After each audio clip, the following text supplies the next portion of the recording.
Imagina recibir una llamada telefónica que comienza con 6 palabras que ningún propietario quiere escuchar.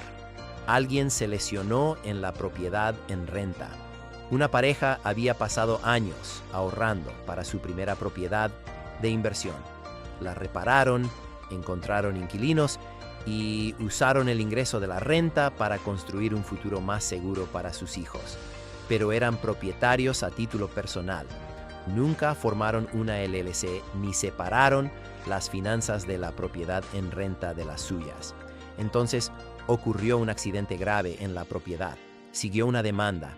Y de repente, la pareja no solo estaba preocupada por la propiedad en renta, se preguntaban si sus ahorros personales y su casa familiar también podrían formar parte del litigio. Una LLC crea una barrera legal entre la propiedad en renta y los bienes personales del propietario.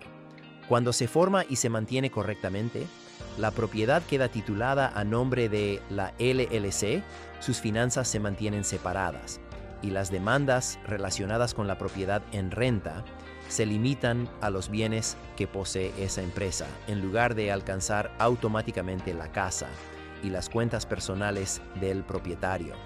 Pero esa protección debe construirse correctamente y mantenerse. Los propietarios que mezclan fondos personales y de la empresa ignoran las formalidades legales u operan sin el seguro adecuado, debilitan la barrera que crearon. Y lo más importante, la planificación debe ocurrir antes de que surja el problema. En una ocasión, el propietario de una segunda propiedad contactó a nuestro equipo solo después de que ya había una demanda en curso y preguntó si crear una LLC esa misma tarde protegería su casa de la demanda existente. No podía borrar lo que ya había sucedido. La lección no es entrar en pánico cada vez que compras una propiedad de inversión, es construir la estructura mientras la situación está tranquila. Antes de rentar una propiedad u operar un negocio, habla con los profesionales legales, fiscales, de seguros y financieros adecuados.